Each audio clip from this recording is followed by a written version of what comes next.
Hello students, welcome back to our physics class. This is Aman Anees Khan और आज हम अपने वेक्टर चैप्टर का तीसरा वीडियो लेक्चर लेकर आए हैं।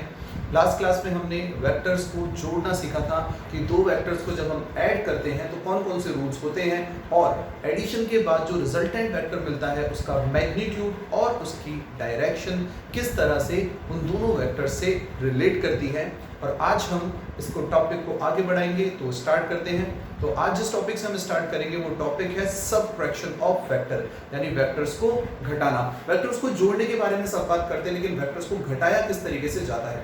एक्चुअली वेक्टर्स को घटाना उन्हें जोड़ने के जैसे ही होता है, बस थोड़ा सा लॉजिक, थोड़ा सा कॉन्सेप्ट चाहिए तो हम वेक्टर्स को घटाना भी इजीली सीख जाएंगे। तो देखो क्या कॉन्सेप्ट होता है, एडिशन से रिलेट करते हैं। सो जो टॉपिक हम डिस्कस कर रहे हैं वो है आज subtraction of vectors, subtraction of vectors, okay. और इस टॉपिक को हम रिलेट करेंगे किससे, एडिशन ऑफ वेक्टर से ही। तो एडिशन ऑफ वेक्टर अगर समझ में आ गया तो सबट्रैक्शन भी इजीली समझ में आ जाएगा। देखते हैं किस तरीके से। तो हमने देखा था कि हमारे पास पहला वेक्टर है वेक्टर ए और सपोज दूसरा वेक्टर है हमारे पास वेक्टर बी। ये दोनों पॉपुलर वेक्टर्स हैं, ठीक है ना। इन्हें जोड़ना मैंने बताया था और हम ये सीख चुके हैं कि वेक्टर को उसका मैग्नीट्यूड और उसकी डायरेक्शन चेंज किए बिना हम कहीं भी ले जा सकते हैं, ओके। तो इनको जोड़ते देखो, जोड़ेंगे किस तरीके से, थोड़ा सा रिवीजन हो जाएगा। वेक्टर ए को मैं यहाँ से उठा के यहाँ रख रहा हूँ, ध्यान से देखना। सो ये जो है अभी मैंने ड्रॉ किया है, this is our vector A, मैंने उसको यहाँ रख दिया। वेक्टर बी को मैं इस तरीके से रखूंगा ताकि दोनों के टेल जो है वो कॉमन हो जाए। तो इस तरीके से मैंने वेक्टर बी को भी रख दिया यहाँ। हमने देखा कि दोनों के टेल एक ही पॉइंट पे हैं। अब हम पैरेललोग्राम मेथड काम में लेंगे और पैरेललोग्राम यहाँ कंप्लीट करेंगे। और इसके बाद पैरेललोग्राम कंप्लीट हो जाने के बाद इस तरीके से ये कंप्लीट हो गया है। ये जो डायगोनल होगा, ये डायगोनल वेक्टर आर है, यानी ये रिजल्टेंट वेक्टर को रिप्रेजेंट करता है और हम लिख सकते हैं vector R is equal to vector A plus vector B, okay. So ये तो है वेक्टर का एडिशन। लास्ट क्लास में हम ये सीख चुके। अगर हम बात करें सबट्रैक्शन, तो मान लो मेरे पास एक दूसरा वेक्टर है R1 वेक्टर और मैंने कहा कि ये डिफाइन होता है दोनों के डिफरेंस से, यानी ये वेक्टर डिफाइन होता है vector A minus vector B से। अगर इस तरीके से डिफाइन होता है तो अब हम यहाँ कंटिन्यू करेंगे इन दोनों वेक्टर्स को, यानी मुझे A माइनस B चाहिए। अब देखना, मैंने कहा था कि वेक्टर्स का जो सबट्रैक्शन है वो उनके एडिशन से ही रिलेट करता है। देखो हम किस तरीके से रिलेट करेंगे। तो यहाँ मैं इस चीज को, ये जो हमने इक्वेशन लिखा है, क्या मैं इस तरह से लिख सकता हूँ उसे, vector A plus minus vector B लिख सकते हैं ना, बिल्कुल लिख सकते हैं। अभी हमने मैथमेटिकली कोई मिस्टेक नहीं की है, हम इनको इस तरीके से भी लिख सकते हैं। अब हम इसे क्या कहेंगे, ये है एडिशन ऑफ वेक्टर ए और minus B vector. Vector B का अपोजिट जो वेक्टर होगा वो होगा minus B vector, okay. So मैंने कहा सबट्रैक्शन को एडिशन के जैसे ही चेंज करना है। देखो हमने चेंज किया, यानी अब हमें वेक्टर ए चाहिए, ये रहा। चलो वेक्टर ए को उठा के लाओ, यहाँ से मैं वेक्टर ए को उठा रहा हूँ और यहाँ रख रहा हूँ। तो ये हमारा वेक्टर ए है, मैंने उसे यहाँ रखा without changing magnitude, without changing direction, clear. अब बात आती है वेक्टर बी। अगर ये वेक्टर बी है तो मुझे आंसर दो, क्या मैं बोल सकता हूं ये माइनस वेक्टर बी होगा। हमने पहले वीडियो लेक्चर में टाइप्स ऑफ वेक्टर में ऑपोजिट वेक्टर सीखा था और ऑपोजिट वेक्टर का मतलब होता है वेक्टर्स जिनका मैग्नीट्यूड सेम हो पर उनकी डायरेक्शन ऑपोजिट हो। ये दोनों का मैग्नीट्यूड सेम है पर डायरेक्शन ऑपोजिट है, तो उसको लिखेंगे हम माइनस बी वेक्टर, ओके। अगर ये बी वेक्टर है तो ये हो जाएगा minus B vector, okay. So ये माइनस बी वेक्टर है, यहाँ मैं माइनस बी वेक्टर को लेकर आ रहा हूँ और इसके टेल टू टेल में यहाँ कनेक्ट करूंगा। देखो उसको यहाँ से उठाया मैंने और यहाँ रखा, ठीक है। वेक्टर की दुनिया में ये अलाउड है, तो इस तरीके से मैंने रखा। ये जो वेक्टर है ये है हमारे पास माइनस का वेक्टर बी, ओके। सो अब यहाँ पर वापस से हम पैरेललोग्राम कंप्लीट करेंगे इस तरीके से और इस तरीके से ये यहाँ जाके मिल जाएगा। ये हमें रिजल्टेंट वेक्टर मिला है, डायगोनल वही कंडीशन है और इसको मैं कहूँगा ये है R1 वेक्टर। और अब तुम कह सकते हो कि यहाँ जो R1 वेक्टर है ये कितना होगा बताओ, वेक्टर ए, ये जो वेक्टर है हमारा ये कितना है, वेक्टर ए, और ये है माइनस बी वेक्टर, यानी ये होगा वेक्टर ए प्लस माइनस का बी वेक्टर, ओके। तो हमारे पास रिजल्ट क्या आ गया, रिजल्ट आ गया R1 vector is equals to vector A minus vector B. You are getting it. So this is subtraction of vector, यानी सबट्रैक्शन ऑफ वेक्टर जो है बेसिकली एडिशन ऑफ वेक्टर से ही रिलेटेड है, जहां हमें उस वेक्टर की डायरेक्शन उल्टी कर देनी होती है जिसे हमें माइनस करना होता है, और माइनस करने के बाद जो रूल है वो एडिशन ऑफ वेक्टर जैसे ही है, जैसे मैंने यहाँ एक्सप्लेन किया था ठीक उसी तरह से मैंने डायग्राम में भी एक्सप्लेन किया। तो इसको समझ के इसको हाथ के हाथ समझ लेना, यहाँ पर दोनों चीजों में सिमिलरिटी और दोनों में डिफरेंसेस क्लियर हो जाते हैं। तो हम इस पॉइंट से ये सीख सकते हैं कि दो वेक्टर को घटाया किस तरीके से जाता है। ओके, तो अब अगर मुझे इस R1 का मैग्नीट्यूड चाहिए तो हम वही मेथड अप्लाई कर सकते हैं पैरेललोग्राम मेथड में, जो रिजल्ट हमने ऑब्टेन किया था। तो देखो उसके अकॉर्डिंग मैं R1 का मैग्नीट्यूड निकालूंगा। यहाँ देखना किस तरीके से, R1 is equal to under the root of first vector है वेक्टर A, पहले वेक्टर का मैग्नीट्यूड का स्क्वायर, दूसरे वेक्टर का magnitude square plus 2ab cos। ये cos क्या होता है बताओ, दोनों वेक्टर के बीच का एंगल। दोनों वेक्टर के बीच का एंगल अगर हम बात करें तो यहाँ हम कितना लेते थे, थीटा। इतना मैं इसको एडिशन वाले रिजल्ट से ही रिलेट कर रहा हूँ। हमें पता है स्टार्टिंग की कंडीशन में ए और बी के बीच में जो एंगल है वो थीटा है, और जनरली क्वेश्चन में ए और बी के बीच का एंगल गिवन होता है माइनस बी, हमें सोचना होता है। अब सपोज अगर ये एंगल थीटा है तो मुझे बताओ ये एंगल कितना होगा। अच्छा ये वेक्टर बी है तो तुम इमेजिन कर सकते हो ना कि ये क्या होगा, ये वेक्टर ए है, उसकी आत्मा है, ठीक है ना, जिसको मैंने ऐसे डॉट डॉट में बना दिया, ये वेक्टर ए है, ये एंगल हमें थीटा गिवन है। तो बताओ ये बचा हुआ एंगल कितना हुआ, टोटल 180, यानी ये कितना हो गया 180 माइनस थीटा। बात समझ में आ गई, यानी ये एंगल कितना हुआ 180 माइनस थीटा। यहां मैं लिखूंगा cos 180 माइनस थीटा। बोलो बात समझ में आई, ये 180 माइनस थीटा हो गया। और अब जब हम ये वैल्यू लिखेंगे यहाँ तो R1 कितना आएगा, under the root of a square plus b square, ये रिजल्टेंट वेक्टर का मैग्नीट्यूड है, a square plus b square. अब cos 180 minus theta, 180 minus theta कौन सा क्वाड्रेंट है, सेकंड क्वाड्रेंट, और सेकंड क्वाड्रेंट किसका कर होता है, साइन और कोसेक का, यानी cos नेगेटिव हो जाएगा, और 180 है यानी पाई है तो यहाँ पर cos चेंज नहीं होगा, तो ये हो जाएगा minus 2ab cos theta. Clear, तो ये हो गया a square plus b square minus 2ab cos theta. This is the magnitude of subtraction of vector, this is the magnitude of vector a minus vector b।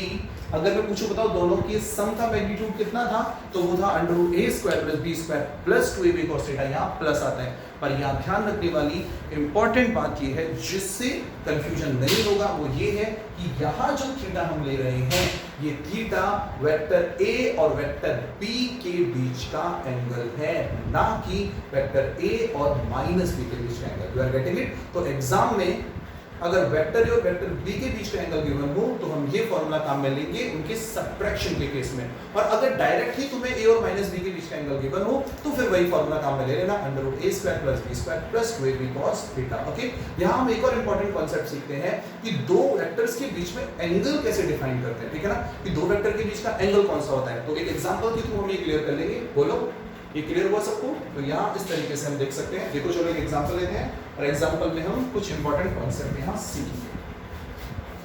आगे बढ़ते हैं।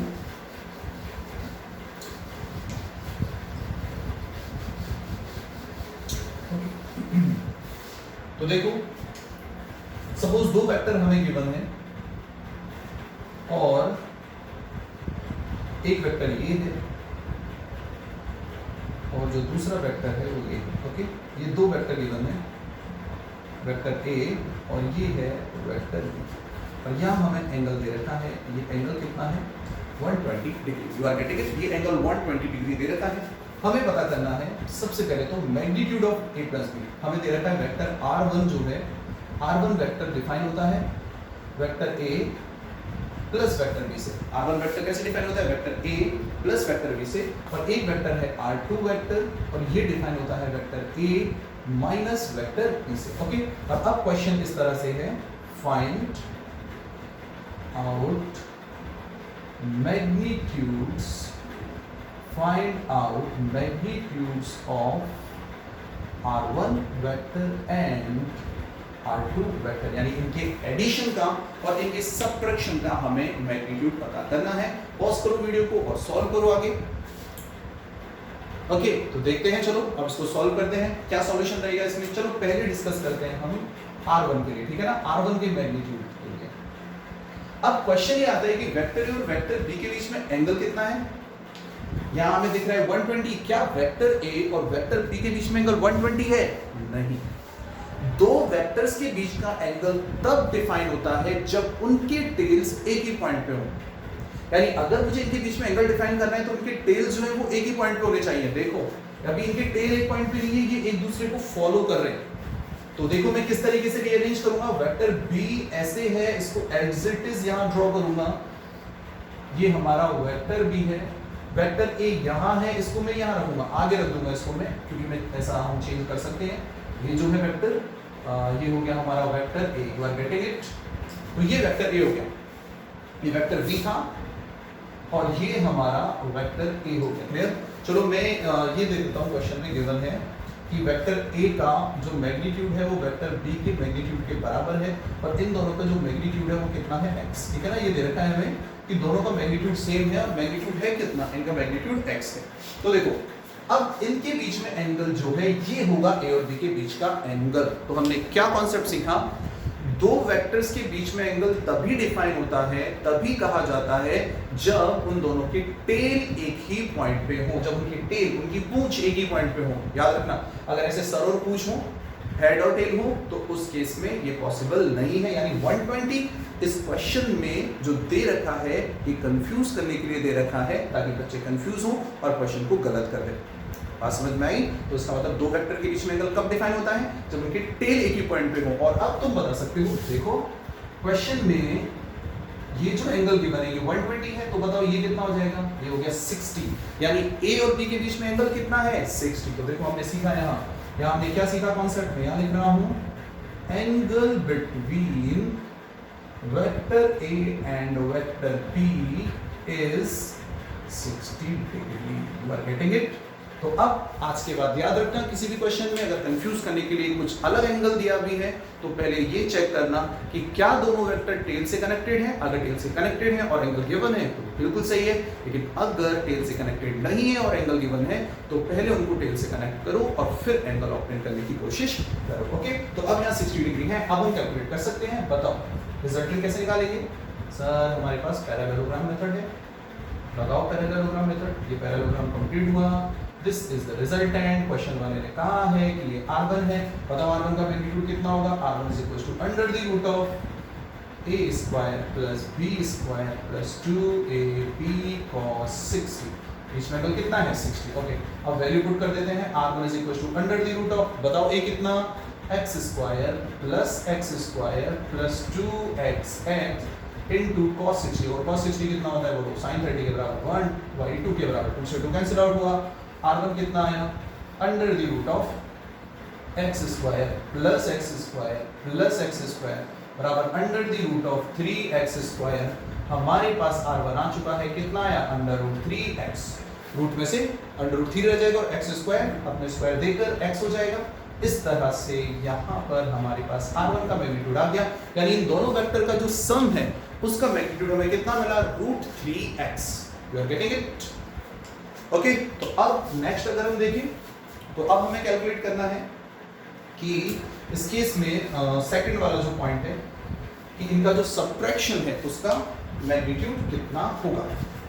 तो देखते हैं, सेकंड जो कंडीशन है इसमें हमें R2 दिया है और R2 जो है वो है vector a minus vector b। यानी हमसे बोल रहा है कि भाई घटाओ इसे, ठीक है ना? जोड़ना तो सब जानते हैं, माइनस करो। और माइनस करने के लिए कॉन्सेप्ट हम सीख चुके हैं। सबसे पहले वेक्टर a को उठाओ, इसको उठाया मैंने और इसको यहाँ रखा। कर भी सकता है, बिल्कुल लिख सकते हैं, कोई प्रॉब्लम नहीं है। वेक्टर a को यहाँ रख दो, दिस इज वेक्टर a, ठीक है ना? हम रख सकते हैं इस तरीके से। क्यों रख सकते हैं बताओ? इसलिए रख सकते हैं क्योंकि वेक्टर हमें अलाउ करता है। दूसरा, अब मुझे वेक्टर b नहीं चाहिए, मुझे चाहिए माइनस वेक्टर b। तो अब मुझे बताओ कि क्या ये माइनस वेक्टर b है? बिल्कुल, वेक्टर b के सेम मैग्नीट्यूड और उसकी डायरेक्शन उल्टी कर दी है। इसको उठाऊंगा और यहाँ रखूंगा और इस तरीके से हम यहाँ पर हमें एक और वेक्टर मिल जाएगा और ये जो वेक्टर है ये होगा माइनस का वेक्टर b। अब इनका रिजल्टेंट निकालना है। इस तरीके से पैरेललोग्राम कंप्लीट किया, this will be the resultant. Question वाले ने कहा है कि भाई ये R2 है और इसी का मैग्नीट्यूड निकाल के बता दो। क्लियर? ओके, अब बात करते हैं एंगल कितना होगा इनके बीच में। तो अगर मैं माइनस बी को यहां रखूं तो तुम इजीली देख सकते हो, यहां देखो वेक्टर ए और वेक्टर बी, इनके बीच में एंगल हमें निकालना है। बताओ यहां एंगल कितना होगा, ये फिर से 120 हो जाएगा। इस डायग्राम का उल्टा ही है, ये वेक्टर ए को मैंने इधर बढ़ा दिया और वेक्टर बी को नीचे ले आया हूं। अगर ये 120 है तो ये वाला एंगल भी कितना होगा, 120। ठीक है, सिंपल जो ज्योमेट्री है वहां से हम आंसर निकाल सकते हैं कि इनके बीच में अभी कितना है, ये जो एंगल है ये एंगल होगा 120 डिग्री। ओके 120 डिग्री हो गया। और अब जब हम सॉल्व करेंगे तो बताओ r इज इक्वल टू कितना होगा, अंडर दी रूट ऑफ। अब देखो तुम्हारे पास दो चॉइसेस है और मैं यही कह रहा था कि बच्चे कंफ्यूज हो जाते हैं। अब मैंने ये एंगल निकाल लिया है, अब चूंकि मेरे पास एंगल इन दोनों के बीच का ही है तो फिर मैं फॉर्मूला कौन सा काम में लूंगा, r is equal to under root a square plus b square plus 2ab cos b। लेकिन अगर a और b के बीच का एंगल था, ठीक है, a और b के बीच में एंगल कितना है 60, अगर मैं 60 लूं और मुझे चाहिए सबट्रैक्शन तो मुझे इस पूरे की जरूरत नहीं, ठीक है ना। मैं कैसे सॉल्व कर सकता हूं, तब मैं सॉल्व कर सकता हूं a square plus b square minus 2ab cos theta. मैंने ऐसे सॉल्व करके क्यों बताया, ताकि कंफ्यूजन जो है वो नहीं रहे, क्लियर हो जाए। देखो ऐसे सॉल्व करोगे तो अभी आएगा a square plus b square यानी x square plus x square plus 2ab cos 120। cos 120 कितना होता है, -1/2, अपने आप माइनस आ जाएगा बीच में। और उस फॉर्मूले से हम लिखेंगे r is equal to a square plus b square minus 2ab cos 60। तो वहां पहले से ही माइनस आ जाता है। बात समझ में आ गई, इस तरीके से हम सॉल्व करेंगे। तो देखो फिलहाल मैं 120 निकाल के सॉल्व कर रहा हूं, तो 120 निकाल के मैं कौन सा फॉर्मूला, पहले के मैग्नीट्यूड का स्क्वायर प्लस सेकंड वेक्टर के मैग्नीट्यूड का स्क्वायर प्लस पहला वेक्टर का मैग्नीट्यूड इनटू दूसरे वेक्टर का मैग्नीट्यूड इनटू cos और थीटा, थीटा कौन सा, दोनों के बीच का एंगल। तो यहां 120 हम काम में लेंगे। तो चलो इससे सॉल्व कर देता हूं, फिर फार्मूले से सॉल्व करके बताऊंगा। तो यहां हम लिखेंगे a square plus b square plus 2ab cos 120। You are getting it. अभी हमारे पास इन दोनों के बीच में एंगल है तो हम सेम फार्मूला काम में लेंगे। यानी अभी हम क्या कर रहे हैं, ऐड कर रहे हैं, ठीक है ना, ये ध्यान रखना।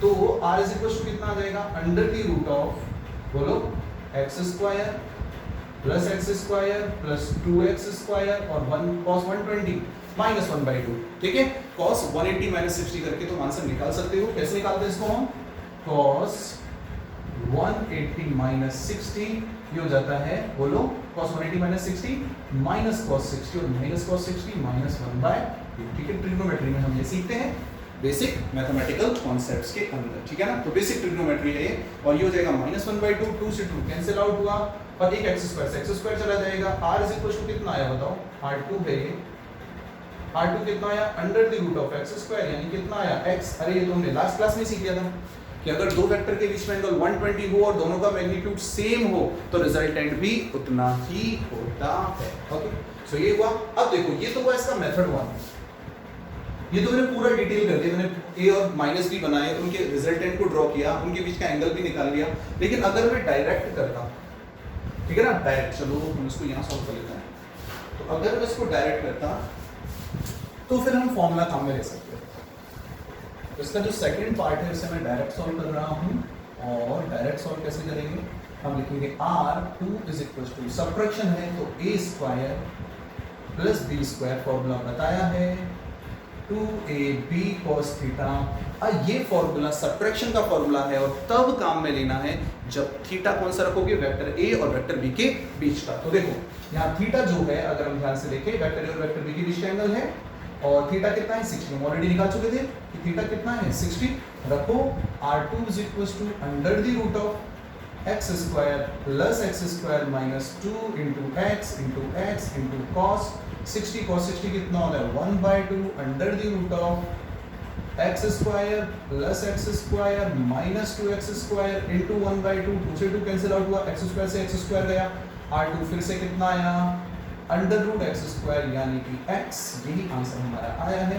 तो इस तरह से हमने एक ही क्वेश्चन में ये देखा कि किस तरह से वेक्टर को ऐड और सबट्रैक्ट किया जाता है और किस तरह से उनके मैग्नीट्यूड वेरी करते हैं। तो यहाँ एडिशन का जो रिजल्ट था वो कितना आया था, under the root of under root 3x, और यहाँ पे ये रिजल्ट कितना आया है, ये रिजल्ट आया है x के इक्वल। ओके, तो a और b के बीच में एंगल यहाँ 60 डिग्री था। इस क्वेश्चन में हमने ये भी सीखा कि दो वेक्टर्स के बीच में एंगल किस तरीके से डिफाइन किया जाता है। Okay, so now moving to the next topic.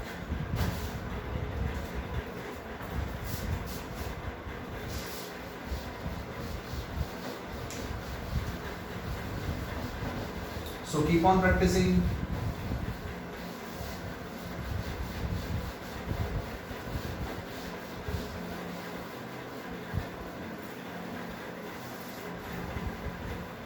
Okay, so next जो टॉपिक हम डिस्कस करेंगे वो टॉपिक होगा रिजोल्यूशन ऑफ वेक्टर्स, ठीक है। ओके, उससे पहले हम चलो एक और टॉपिक डिस्कस कर लेते हैं। हम डिस्कस करते हैं पोजीशन वेक्टर और डिस्प्लेसमेंट वेक्टर। ये भी एक अच्छा टॉपिक है, इंपॉर्टेंट है और यहाँ भी हम काफी कुछ सीख सकते हैं, ठीक है। तो जो नेक्स्ट टॉपिक है अपना वो है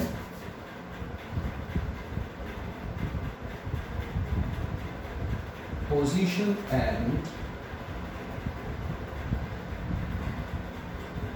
and displacement vector. Position and displacement vector. Okay, position और डिस्प्लेसमेंट वेक्टर क्या होता है? पोजीशन डिस्प्लेसमेंट वेक्टर, देखो पोजीशन की अगर हम बात करें तो हमने थोड़ा बहुत ज्योमेट्री पढ़ी है, ठीक है ना।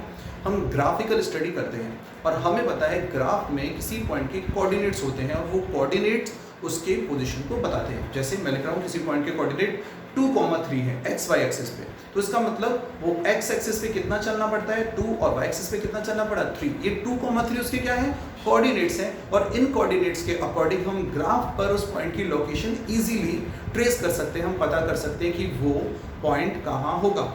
वेक्टर्स की दुनिया में पोजीशन बताने के लिए पोजीशन वेक्टर हम काम में लेते हैं और ये पोजीशन वेक्टर उन्हीं कोऑर्डिनेट से रिलेटेड होता है, यानी पोजीशन वेक्टर किसी पॉइंट के पोजीशन को बताता है। होता क्या है पोजीशन वेक्टर? किसी भी पॉइंट को ओरिजिन से मिलाते हुए, ओरिजिन से उस पॉइंट को मिलाते हुए जो वेक्टर हम ड्रॉ करते हैं, that vector is called position vector. यानी ओरिजिन 0,0 से कोई भी पॉइंट x, y को जब हम मिलाएंगे या x, y, z अगर हम 3D की बात कर रहे हैं तो उसे हम कहते हैं पोजीशन वेक्टर। चलो इसे क्लियर करते हैं कैसे। तो सबसे पहले हम एक ग्राफ बना लेते हैं। यहाँ ये एक ग्राफ है, दिस इज x एक्सिस और this is y axis. Suppose यहाँ हमारे पास एक पॉइंट है, मैंने कहा ये पॉइंट A था और इस पॉइंट के कोऑर्डिनेट है x1, y1। क्या कोऑर्डिनेट है? x1, y1। ओके, और ये हमारा ओरिजिन है और हम जानते हैं होता है 0,0 3 अगले। ओके, तो अब O से A को मिलाते हुए एक वेक्टर में बनाऊंगा, ठीक है ना। फिलहाल मैं ड्रॉ ऐसे कर रहा हूँ, पर ऐसे मान लो मैंने ऐसे बनाया। ओके, और एरो किस तरफ होती है? एक की तरफ, O to A। Clear? O to A। तो ये OA वेक्टर जो है, this is the position vector of this point. Clear? और उसके कोऑर्डिनेट कितने थे? x1, y1। तो मैं कोऑर्डिनेट्स को पोजीशन वेक्टर से रिलेट करूं? बिल्कुल रिलेट कर सकते हैं। देखो हम OA वेक्टर को किस तरीके से लिखेंगे। यहाँ OA वेक्टर जो होगा, OA vector is equals to होगा, देखो x1 x कोऑर्डिनेट है, x1 i cap plus y1 j cap. अच्छे से समझना, तुम्हें ग्राफ पाना भी आ जाएगा, ठीक है ना। x1 i cap plus y1 j cap कितना इजी है। x1 कोऑर्डिनेट, x कोऑर्डिनेट के साथ i कैप लिख दिया because we know the direction of x axis is x1 और direction of y axis is y1।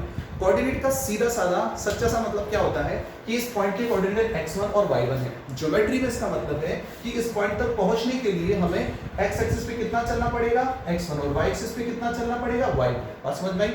Coordinate जैसे 2,3 होते हैं, 2,3, तो x एक्सिस पे हमें 2 चलना पड़ता और y एक्सिस पे हमें 3 चलना पड़ता उनके यूनिट के अकॉर्डिंग। ओके, दूसरा क्या होता है? कोऑर्डिनेट का एक मतलब तो ये हुआ 2,3 मतलब x एक्सिस पे 2 चलो, y एक्सिस पे 3 चलो।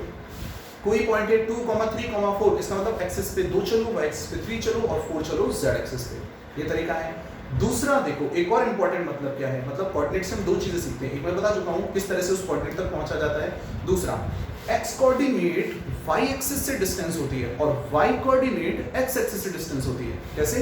देखो ये x, y है, ये x डिस्टेंस है, x इतना चलना पड़ा, तो इस पॉइंट के लिए ये x है और x कौन से एक्सिस से डिस्टेंस है? x1 y एक्सिस से डिस्टेंस है और जो y है, y इतना चलना पड़ा। बताओ ये जो डिस्टेंस है वो कौन से एक्सिस से है? x एक्सिस से। तो पॉइंट समझ में आया? x कोऑर्डिनेट y एक्सिस से डिस्टेंस होता है और y कोऑर्डिनेट x एक्सिस से डिस्टेंस होता है। तो अब यहाँ हम आगे बढ़ते हैं। देखो ये होगा पॉइंट। सेकंड मान लो एक और पॉइंट था हमारे पास, यहाँ मैंने कहा ये B पॉइंट है और इसके कोऑर्डिनेट है x2, y2 और इस तरीके से मैंने इसको मिलाया तो ये एक और पोजीशन वेक्टर हो गया OB वेक्टर। और जो OB वेक्टर है ये कितना होगा? सब जानते हैं अब, x2 i cap plus y2 j cap. तो समझ में आया पोजीशन वेक्टर किस तरीके से लिखते हैं। तो ये पोजीशन वेक्टर्स को लिखने का तरीका हो गया x1 i cap plus y1 j cap. अब बात आती है डिस्प्लेसमेंट वेक्टर क्या होगा। तो देखो सपोज एक पार्टिकल A से चला और A से ऐसे चलते हुए B तक पहुंच गया, ये तो उसका पाथ है। but displacement does not depend on path, it depends on initial and final position. So A से स्टार्ट करते हुए B की तरफ, ठीक है ना, यहाँ पे मान लेते हैं इस तरह से है, A से स्टार्ट करते हुए B की तरफ ये हमने एरो ड्रॉ किया है, बात समझ में आई?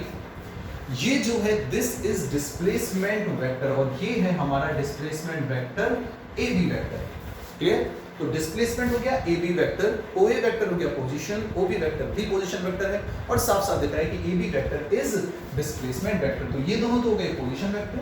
अगर मैं बात करूं डिस्प्लेसमेंट वेक्टर के लिए तो डिस्प्लेसमेंट वेक्टर यहाँ कितना होगा? AB vector, clear? AB vector यहाँ डिस्प्लेसमेंट वेक्टर होगा। अब बात आती है कि AB वेक्टर कैसे निकालें? तो यहाँ ट्राइंगल रूल लग रहा है ना, देखो ट्राइंगल कंप्लीट है। कौन से दो वेक्टर एक दूसरे को फॉलो कर रहे हैं? OA वेक्टर और AB वेक्टर। देखो ये एक दूसरे को फॉलो कर रहे हैं और ओवरटेक कौन कर रहा है? OB। तो यहां मैं लिखूंगा from triangle law of vector addition, क्या लिख सकते हैं? OA vector plus AB vector is equals to OB vector. सो यहां से मैं लिख सकता हूं AB vector is equals to OB vector minus OA vector. तो this is the basic definition of displacement जो हमें यहां से मिली है, क्या? Final position minus initial position, final position vector minus initial position vector, यही तो डिस्प्लेसमेंट की डेफिनेशन है, final position minus initial position. Okay, so कितना इजी हो गया? So this is the representation of displacement vector in terms of position vectors.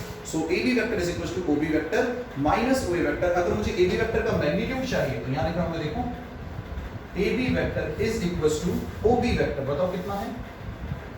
x2 i cap plus y2 j cap minus x1 i cap plus y1 j cap. Okay, इसको next step में कैसे लिखेंगे हम?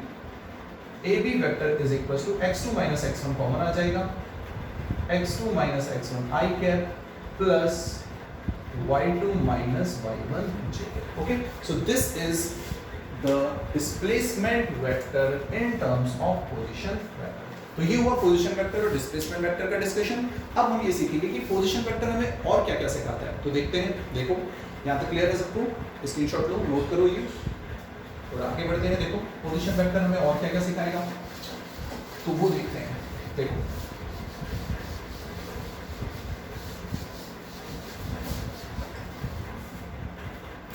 तो मैं एक position vector बनाता हूं यहाँ, this is y axis, this is x axis, this point is O, this point is A। Okay, so मैं ले लेता हूं, चलो इस बार ये वेक्टर A है, ठीक है ना, और इस पॉइंट के कोऑर्डिनेट कितने हैं? x, y। Okay, x, y। हमें 1 की जरूरत नहीं क्योंकि एक ही पॉइंट लेना है, ठीक है ना। पॉइंट के कोऑर्डिनेट कितने हैं? x, y। यानी मैं कह सकता हूं कि पोजीशन वेक्टर है वेक्टर A, इस बार वो एक ही जगह मैंने A से बोल दिया, उसे कितना होगा? x i cap plus y j cap. This is the representation of position vector. यानी अब हमें कभी भी कहीं भी कोई भी पॉइंट दिया गया, कोऑर्डिनेट कहेगा कि A पॉइंट है, उसका कोऑर्डिनेट है 2, 3, तो बताओ वेक्टर कितना होगा? 2i cap plus 3j cap. किसी ने कहा 2, 3, 4, इसका मतलब ये 3D है, 2i cap plus 3j cap plus 4k cap, इस तरह से लिख सकते हैं। तो ये कंडीशन हुई यहाँ। तो वेक्टर A इक्वल टू कितना है अपने पास? xi cap plus yj cap, और ये वेक्टर ये हो गया, और कोऑर्डिनेट कितने हैं इसके? x, y। क्लियर? तो कोऑर्डिनेट x, y है। अब यहाँ सबसे पहले हम देखते हैं कि ये कितना एंगल बना रहे हैं? थीटा। अब देखो बेसिक नॉलेज में मैंने बताया था x यानी इस पॉइंट तक पहुंचने के लिए, इस पॉइंट तक पहुंचने के लिए इसके कोऑर्डिनेट क्या बता रहे हैं कि हमें x डायरेक्शन में कितना चलना पड़ेगा? यहां हमें चलना पड़ेगा कितना? x। ये डिस्टेंस कितनी होगी? x, और ये डिस्टेंस कितनी होगी बताओ? ये डिस्टेंस कितनी होगी? y। बात समझ में आ गई? और एंगल मैंने बताया कि x एक्सिस से कितना एंगल बना रहा है? थीटा। तो कोई भी पोजीशन वेक्टर x एक्सिस के साथ कितना एंगल बनाता है? Angle of any position vector with x axis. तो x एक्सिस से कितना एंगल बनाएगा? यहां लिखेंगे tan थीटा, और tan theta is equal to कितना हो जाएगा? y अपॉन x, और थीटा कितना हो जाएगा? tan inverse y upon x। So अगर हमें कोई वेक्टर गिवन हो और हमें पूछा जाए कि वो x एक्सिस से कितना एंगल बनाता है, एग्जांपल भी ले लेंगे हम, तो कितना एंगल बनाता है? बस tan inverse y upon x करना है हमें, और इजीली हम पता कर सकते हैं कि वो x एक्सिस के साथ कितना एंगल क्रिएट करेगा। ओके, एग्जांपल भी ले लेंगे हम, ठीक है ना। ये होगी पहली कंडीशन। सेकंड अगर हम देखें तो सेकंड केस में अच्छा y एक्सिस के साथ अलग से मैं बता देता हूँ, वैसे ये क्वेश्चन जनरली बनता कम है, पर अगर बन जाए मान लो तो y एक्सिस के साथ कितना होगा, अगर मैं इसको थीटा लेता तो फिर देखो ये x हो जाता परपेंडिकुलर, थीटा के सामने परपेंडिकुलर होगा और बेस कितना हो जाएगा y। तो अगर कोई पूछे विद y एक्सिस एंगल कितना होता है, ये x का नॉलेज के लिए, ओके x वाला याद रखना, y वाला अपने याद रह जाएगा। तो x वाला कितना होता है tan inverse y upon x, तो ये मैं थीटा डैश लिख देता हूं और ये होगा tan inverse x upon y, याद रखोगे ये कितना होता है tan inverse x upon y, ये ध्यान रख लेना है, उल्टा कर दे रहे हैं। तो x वाला याद रखो tan inverse y upon x, तो x एक्सिस के साथ ये एंगल है। क्या मैं मैग्नीट्यूड निकाल सकता हूं वेक्टर a का, पोजीशन वेक्टर का, पोजीशन वेक्टर का मैग्नीट्यूड हमें निकालना है, इजीली निकाल सकते हैं। देखो राइट एंगल ट्रायंगल दिख रहा है तो ये हो जाएगा हाइपोटेनस, अगर हम करें तो यहां लिखेंगे a square is equals to x square plus y square, तो बताओ a कितना हो गया, under the root of x square plus y square, यानी किसी भी पोजीशन वेक्टर का मैग्नीट्यूड कैसे निकाला जाता है, अंडर रूट उसके x कोऑर्डिनेट का स्क्वायर प्लस y कोऑर्डिनेट का स्क्वायर। अगर यहाँ कोई कोऑर्डिनेट माइनस भी हुआ तो कोई फर्क नहीं पड़ने वाला है, क्योंकि माइनस का स्क्वायर होके वापस से क्या हो जाता है, प्लस हो जाता है। तो हमने दो चीजें सीखी यहाँ, पहला तो एक्सिस के साथ कितना एंगल बनाता है और दूसरा किसी पोजीशन वेक्टर का मैग्नीट्यूड कैसे निकाला जाता है। क्लियर? तो देखो मैं एक सिंपल एग्जांपल ले लेता हूँ यहाँ क्वेश्चन का ताकि हमें क्लियर करें। सपोज हमें कोई वेक्टर दे रखा है वेक्टर ए, और वेक्टर ए हमें दे रखा है i cap plus j cap, एक वेक्टर गिवन है और हमें दिख रहा है पोजीशन वेक्टर है, और बताओ कोऑर्डिनेट दिख रहे हैं, हम सबको दिख रहे होंगे कितने 1, 1 दिख रहा है ना।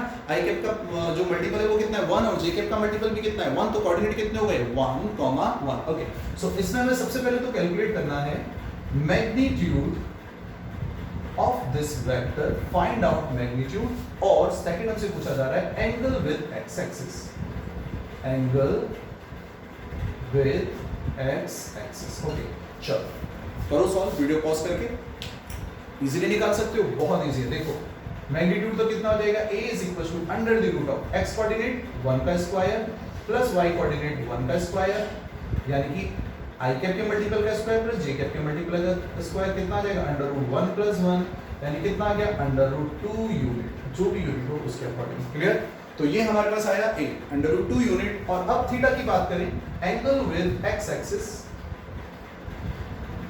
एंगल विद x एक्सिस कितना है, theta is equals to tan inverse y upon x, theta is equals to tan inverse y कितना है 1, x भी कितना है 1, यानी कितना आ गया tan इनवर्स 1, tan इनवर्स 1 कितना होता है 45 डिग्री, तो थीटा कितना हो जाएगा, आंसर आ गया 45 degree. Getting it? So answer यहाँ हो जाएगा हमारे पास कि x एक्सिस के साथ ये 45 डिग्री का एंगल बनाता है। ओके चलो एक और क्वेश्चन लेते हैं, कॉन्सेप्ट को और थोड़ा सा हम स्ट्रॉन्ग करते हैं, बिल्ड करते हैं।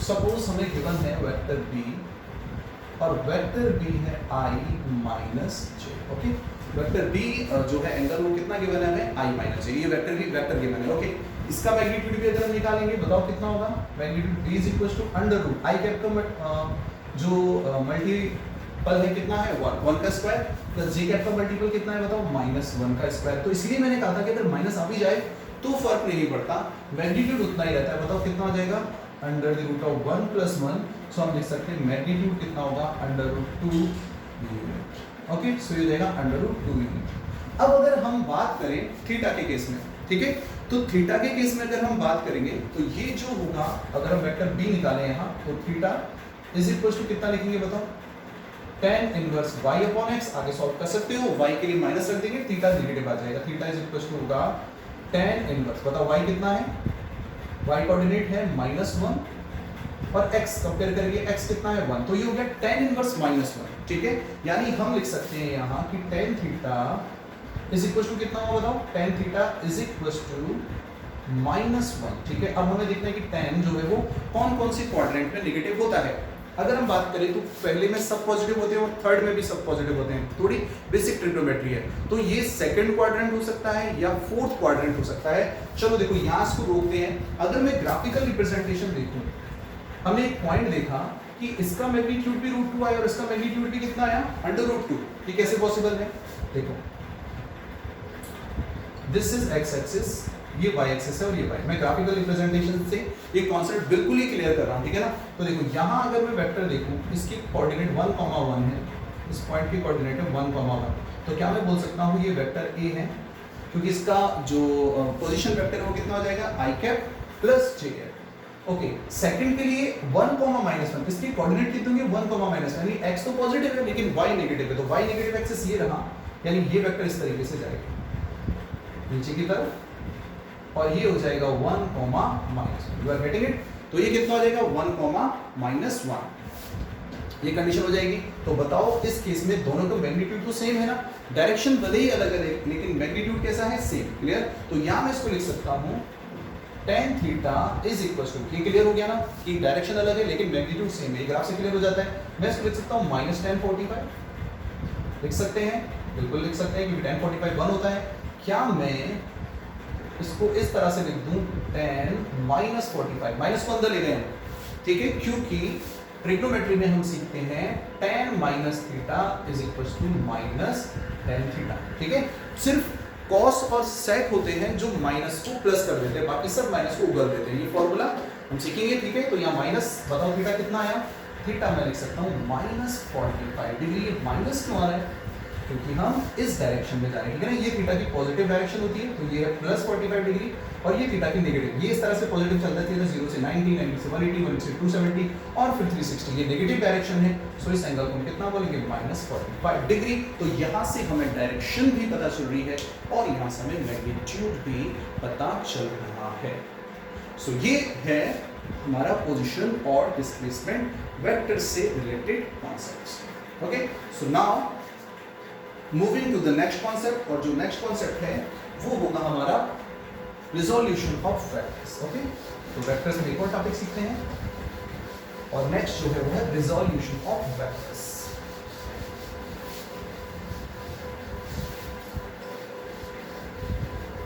देखो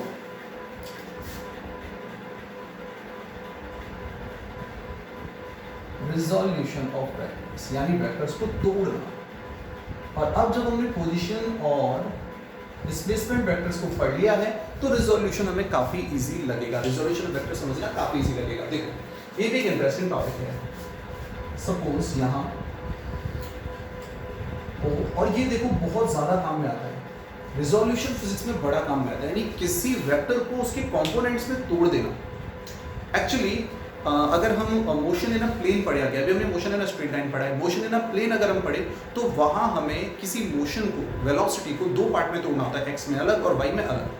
तो किसी वेक्टर को जब कोऑर्डिनेट्स पे उसके कंपोनेंट्स में तोड़ दिया जाता है तो मेन वेक्टर को भूल के तुम कंपोनेंट से डील कर सकते हो, और ऐसा करना काफ़ी इजी होता है और प्रॉब्लम्स भी उनको समझना और उन्हें सॉल्व करना भी काफ़ी आसान हो जाता है। तो हमें ज़रूरत पड़ती है फिजिक्स में वेक्टर्स को उसके कंपोनेंट्स में तोड़ने की, और वो हम यहाँ सीख रहे हैं और बहुत ज़्यादा काम में आता है। जहाँ भी वेक्टर क्वांटिटी आएगी कंपोनेंट में तोड़ना तो काम में आएगा ही आएगा, और इंपॉर्टेंट डेरिवेशंस में ये बड़ा काम आता है। और बहुत सिंपल है, एक्स ज़्यादातर क्या होता है जनरली, वैसे तो हम कोई भी दो कंपोनेंट कर सकते हैं, पर जनरली हॉरिजॉन्टल और वर्टिकल कंपोनेंट में तोड़ा जाता है मोस्टली, ठीक है ना। ये होगा और ये होगा हॉरिजॉन्टल यानी एक्स कंपोनेंट, और एक होगा वाई कंपोनेंट यानी वर्टिकल। देखो किस तरीके से हम डील करते हैं।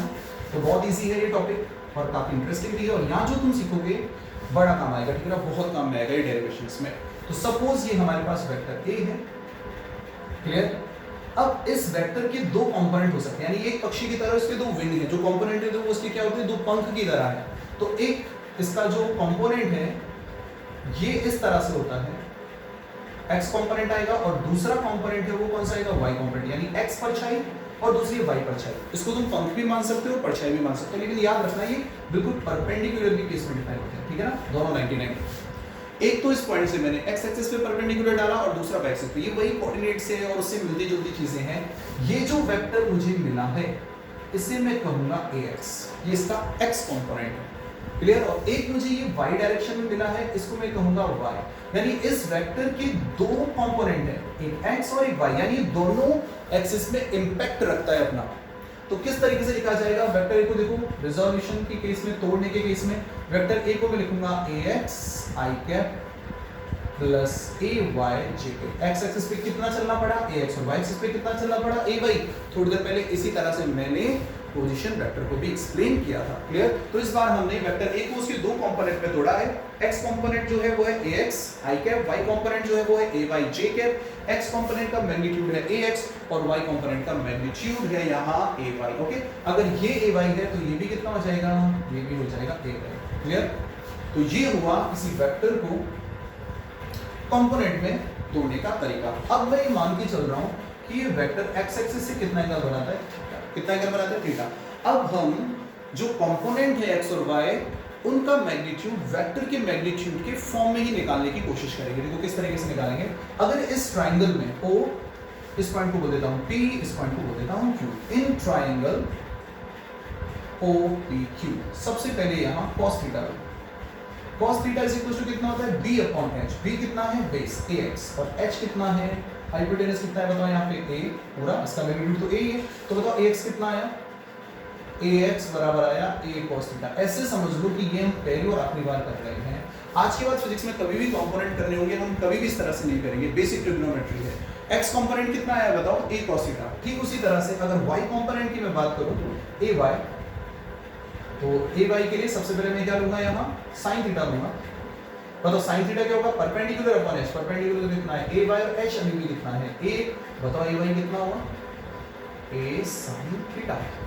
दोनों कंपोनेंट आ गए। एक कंपोनेंट कितना आया, cos, और एक क्या आया, sin।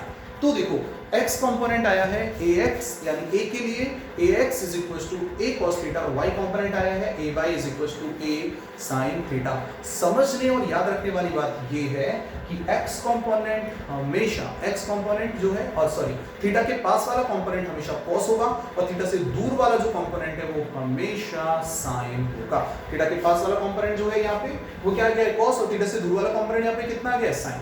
सिंपल याद रखेंगे।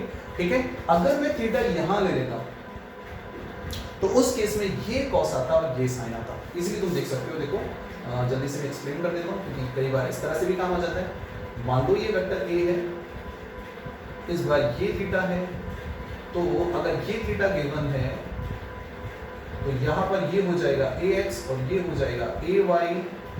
ये जो है ये ax होगा, देख लो आमने सामने है, ठीक है ना, इस तरह से ax हो जाएगा, ये ax। ओके, अब हम यहाँ सॉल्व कर सकते हैं। इस वाले ट्राइंगल को लेना, और जब इस ट्राइंगल को लोगे तो cos थीटा लोगे तो ay से रिलेट होगा, और sin थीटा लेंगे तो ax से। यानी अगर थीटा ये है तो बताओ थीटा के पास वाला कंपोनेंट कौन है इस बार, ay। तो ay कितना हो जाएगा बताओ, थीटा के पास वाला कंपोनेंट सर ने कहा था हमेशा cos होता है, याद रखो। ठीक है, थीटा से दूर वाला कंपोनेंट इस बार कौन है, sin। ये कितना होता है, a sin थीटा। तो याद रखेंगे थीटा के पास वाला कंपोनेंट cos होगा हमेशा, और थीटा से दूर वाला कंपोनेंट sin होगा हमेशा। ये ध्यान रख लेना है।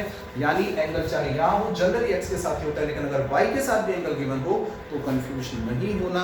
कंपोनेंट करते टाइम दो परपेंडिकुलर कंपोनेंट में जो थीटा के पास होता है वो cos होगा, और जो थीटा से दूर होता है वो कंपोनेंट sin होगा। ओके, तो देखो कंपोनेंट करना सीख लेते हैं एग्जांपल से। तो ये बेस हुआ इसका, कुछ क्वेश्चंस करेंगे तो ये अच्छे से समझ में आ जाएगा। जो एग्जांपल लेते हैं, हर टॉपिक के बाद एग्जांपल लेते हैं तो हमें वो टॉपिक क्लियर हो जाता है। तो इसका न्यूमेरिकल एग्जांपल लेते हैं हम।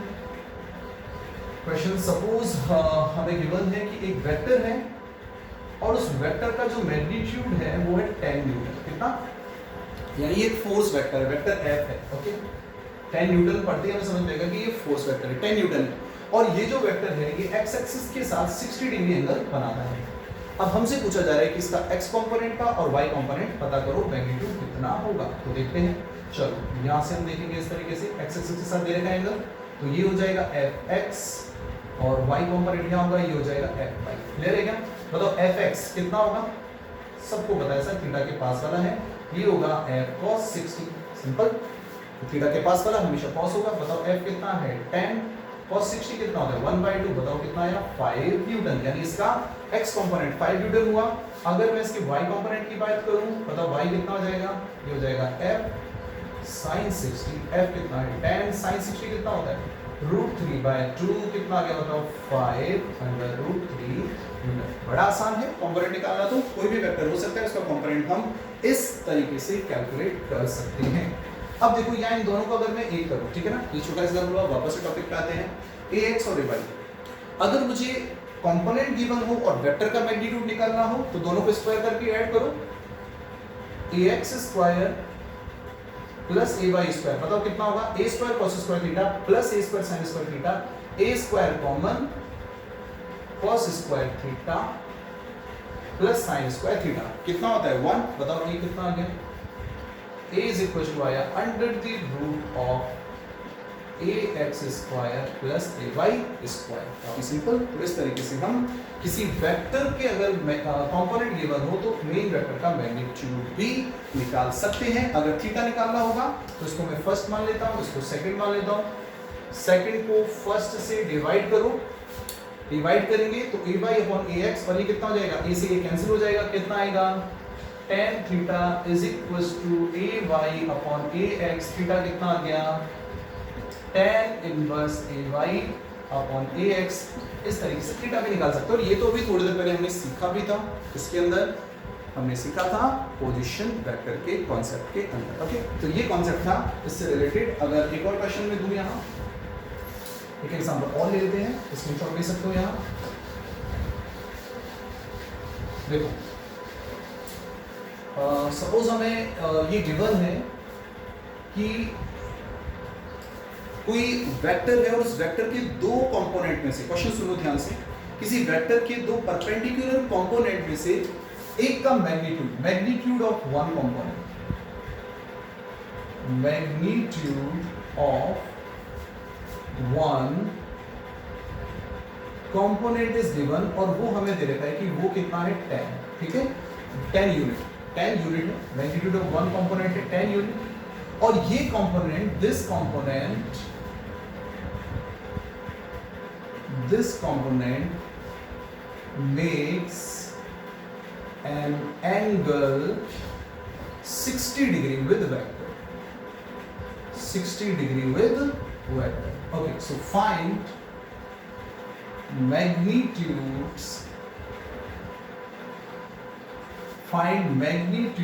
of vector and other component. काफी बड़ा हो गया क्वेश्चन, है ना। तो ये क्वेश्चन में गिवन है एक वेक्टर है, उस वेक्टर के एक कंपोनेंट का मैग्नीट्यूड 10 यूनिट है, और वही कंपोनेंट वेक्टर के साथ कितना एंगल बनाता है, 60 डिग्री एंगल बनाता है। और अब हमें पता करना है कि उस वेक्टर का और उस कंपोनेंट का जो है मैग्नीट्यूड कितना होगा। इजीली लिख सकते हैं। चलो, तो क्वेश्चन को सॉल्व करना है, बिल्कुल ये ड्रॉ करना ही है हमें। मान लो कोई वेक्टर है, मैंने मान लिया वेक्टर ए था, और इसका x कंपोनेंट कोई भी एक मान लेते हैं, कोई भी एक है, तो x का मैं मान लेता हूं कितना है 10 यूनिट, और इसी के साथ कितना एंगल बनाता है 60। ये बोल रहा है क्वेश्चन कि वेक्टर के दो कंपोनेंट हैं, एक है ax और दूसरा है ay, और एक जो कंपोनेंट है उसका मैग्नीट्यूड है 10 यूनिट, और वो वेक्टर के साथ 60 डिग्री एंगल बनाता है। अब हमें वेक्टर का a का मैग्नीट्यूड और ay इन दोनों की वैल्यू पता करनी है, इजीली सॉल्व कर सकते हैं। अच्छा, क्या मैं बोल सकता हूं ax बराबर होगा a cos 60। ओके, बताओ ax कितना दे रखा है 10, a पता करना है, cos 60 कितना होता है 1/2। बताओ a कितना आ गया, हमारे वेक्टर की जो मैग्नीट्यूड है वो कितना है हमारे पास 20 unit. You are getting it, vector का मैग्नीट्यूड 20 यूनिट है। ओके, और सेकंड अगर मुझे कैलकुलेट करना हो ay, अब तो बहुत आसान हो गया। बताओ ay कितना होगा, ay होगा a sin 60, थीटा से दूर वाला कंपोनेंट है ना, sin 60 हो जाएगा। a by is equals to a कितना है 20, sin 60 कितना होता है √3/2, यानी कितना आ गया बताओ 10√3 यूनिट। ये हमारा आंसर होगा। तो इस तरीके से हम रिजोल्यूशन ऑफ वेक्टर्स के क्वेश्चंस को सॉल्व कर सकते हैं। Okay, so that's it, that's about the today's video lecture. Carry on with your studies, मेहनत करो, इन वीडियोस को लाइक करो, शेयर करो अपने दोस्तों के साथ, और स्टडी को कंटिन्यू रखना है। See you in next class. Till then, take care.